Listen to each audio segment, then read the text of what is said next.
భక్తిలో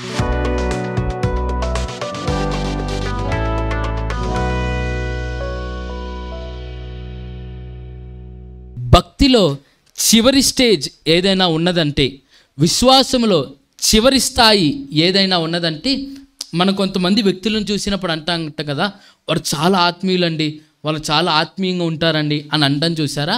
అలాగే ఆత్మీయతలో ఏదైనా చివరి స్థానం ఉంది, భక్తిలో ఏదైనా చివరి స్థానం ఉందంటే చివరి స్థాయి ఒకే ఒకటి. ఏంటిదంటే పునరుద్ధానము చెందటమే ఆత్మీయతలో ఉన్నటువంటి చివరి స్థాయి. దానికంటే వేరే స్థాయి లేదు. కారణం ఏంటిదంటే ఒకసారి ఎత్తబడినాక ఇక ఈ శరీరం విడవబడుతుంది. ఇక ఆత్మీయత, ఈ భక్తి అనేటువంటిది ఈ భౌతికంగా ఆత్మీయ పరిస్థితి పూర్తిగా వ్యత్యాసం చెందుతాం. కాబట్టి ఆత్మీయతలో ఏదైనా చివరి స్థాయి ఉందంటే తిరిగి జన్మించుట, తిరిగి లేచుట, పునరుద్ధానము చెందటమే క్రైస్తవ్యంలో ఉన్నటువంటి చివరి స్థాయి అన్నమాట.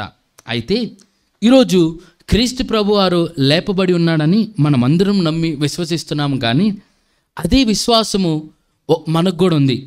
ఒకానొక దినాన తిరిగి మనం చనిపోయినప్పుడు అసలు లేపబడుతామా లేపబడమా అనేటువంటిది ఒక ప్రశ్న మన ముందుంది. కాబట్టి మన జీవితంలో దేని కొరకు మనము ప్రయాస పడినా పడకపోయినా ఒక దాని గురించి మనం ప్రయాసపడాలి. అదే ఏంటిదంటే తిరిగి జన్మించినాక, తిరిగి లేచిన తర్వాత నూతనమైనటువంటి జీవితం మనకి మొదలవుతుంది. ఆ జీవితంలో మనము అసలు ఎటువైపు ప్రయాణిస్తాం, లేదా అసలు మనం విడవబడేటువంటి గుంపులో ఉంటామా, తీర్పు దినాన మనము పరలోకపు వైపు వెళ్తామా, తీర్పు దినాన నరకము వైపు వెళ్తామా అనేది ఒక పెద్ద ప్రశ్న. ప్రతి ఒక్కరు కూడా ఒకానొక దినాన మరణించవలసిందే.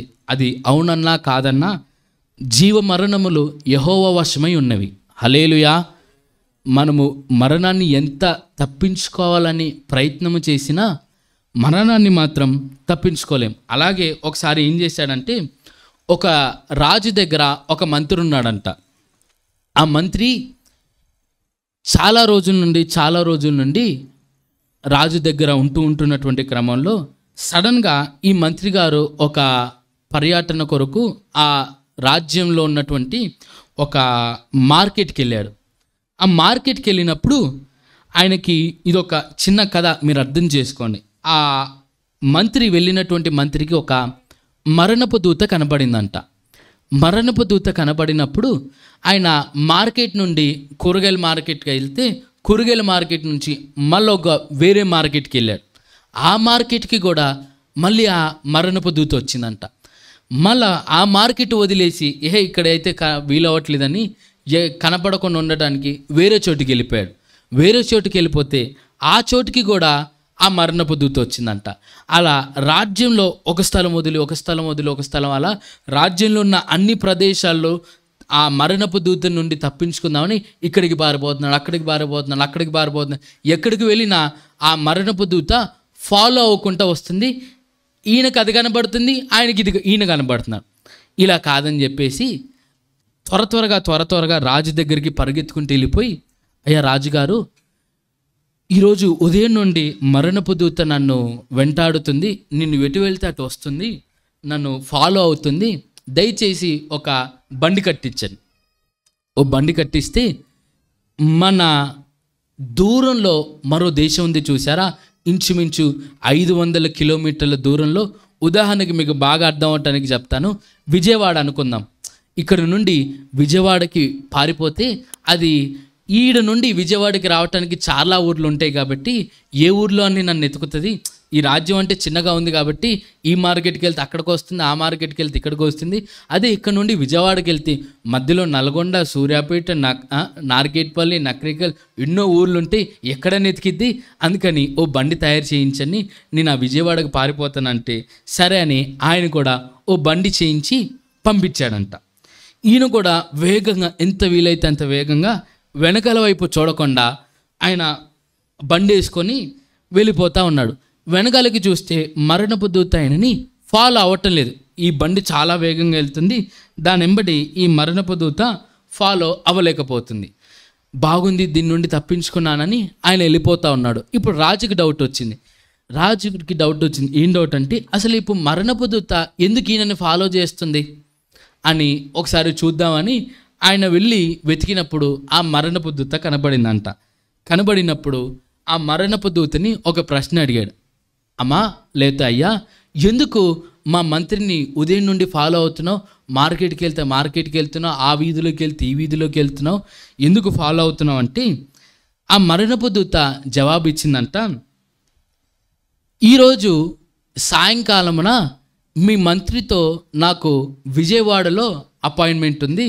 వాడేంది ఇక్కడేం పని చేస్తున్నాడో, నాకు విజయవాడలో అపాయింట్మెంట్ ఉంటే మీ రాజ్యంలో ఈ సందులో ఏం చేస్తున్నాడో చూడటానికి వచ్చానని చెప్పి వచ్చిందంట. మీకు అర్థమైందో అర్థం కాలేదో? కొంతమందికి అర్థమైంది, కొంతమందికి అర్థం కాలేదు. ఏంటిదంటే, ఆ మరణపు దూత వచ్చింది ఆయనను తీసుకొని వెళ్ళటానికి. ఎక్కడ అంటే విజయవాడలో నుండి ఆయనను చంపుకొని తీసుకెళ్ళిపోవాలి.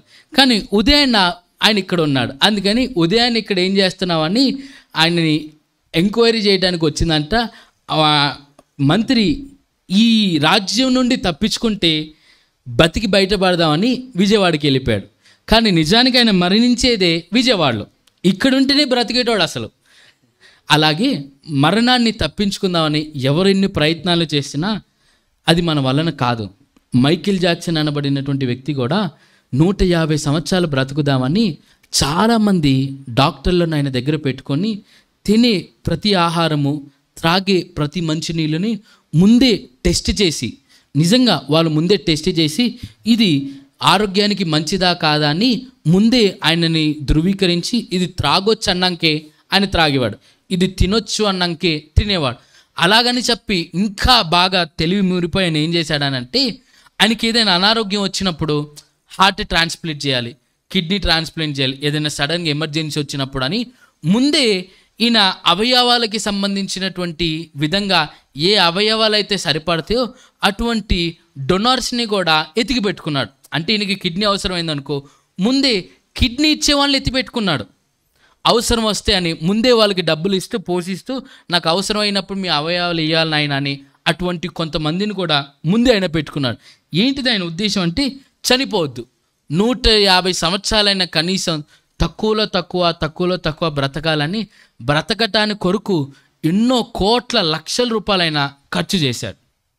కానీ సడన్గా ఒకరోజు తలనొప్పి వచ్చి తలనొప్పి టాబ్లెట్ వేసుకొని చనిపోయాడు.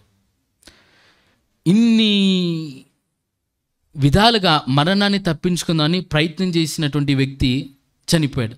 అలెగ్జాండర్ అని చెప్పబడుతున్నటువంటి వ్యక్తి కూడా ప్రపంచంలో 70% ప్రపంచాన్ని జయించాడు. ఆయన 70 కంటే ఎక్కువ శాతాన్ని జయించాడు. చివరికి మన భారతదేశానికి రాగానే ఈ భారతదేశాన్ని కూడా జయిద్దామని యుద్ధం చేసి కొద్ది రోజులు రెస్ట్ తీసుకుంటున్నటువంటి సమయంలో ఈ ఇండియాకి ఆఫ్ఘనిస్తాన్కి బార్డర్లో ఒక ఇండియా దోమ అంట, అది కూడా మళ్ళా ఇండియా దోమ కుట్టి మలేరియా వచ్చి చనిపోయాడు. అంత ప్రపంచాన్ని జయించిన వ్యక్తి యుద్ధంలో కూడా కాదు, ఒక చిన్న దోమ కాటికి చనిపోయాడు. కనీసం కుక్క కాదు, కనీసం పాము కూడా కాదు విషం ఎక్కటానికి. అర్థమవుతుందండి ఎన్ని దోమలు కొడుతున్నాయి మనకి రోజు? కానీ అటువంటి ఒక చిన్న దోమ కొట్టడం చేత ఆయన చనిపోయాడు. అక్కడున్న వైద్యులందరిని అడిగాడు, ఈ దాని నుండి బ్రతికించండి, మీకు నేను జయించిన రాజ్యం అంతా మీకు ఇస్తాను, అది ఇస్తాను, ఇది ఇస్తానని ఎన్ని ప్రయత్నాలు చేసినా డాక్టర్లు ఆయనని బ్రతికించలేకపోయారు. ప్రపంచాన్ని జయించగలిగాడు కానీ మరణాన్ని జయించలేకపోయాడు. బలము కన్నా గొప్పది, తెలివి కన్నా గొప్పది, మేధస్సు కంటే గొప్పది మరణం. మరణం ముందు మనం అందరం కూడా తలవంచాల్సిందే. కానీ మరణము ఒకరి ముందు తలవంచుతుంది, మరణము ఒకరి ముందు సాగిలపడుతుంది, మరణము ఒకరి ముందు సమాధి చేయబడుతుంది. ఆయనే క్రీస్తు. హల్లెలూయా. క్రీస్తు ప్రభువారు తిరిగి లేచిన తర్వాత మరణం అంట మరణించింది, మరణము అనేది మరణించింది, సమాధి అనేది సమాధి చేయబడింది, ముళ్ళు అనేది విరవబడింది. మరణం అనేటువంటిదే మరణించింది. అసలు మరణం అంటేనే మరణం, కానీ మరణమే క్రీస్తు విషయంలో మరణించింది, సమాధి క్రీస్తు విషయంలో సమాధి చేయబడింది. కాబట్టి ఇటువంటి గొప్ప దేవాతి దేవుణ్ణి మనం నమ్ముకున్నాం. ఈ విషయాలన్నీ మనం వింటుంటే బాగానే ఉంది, కొంచెం వినటానికి ఇంపుగా సొంపుగా ఉండొచ్చు.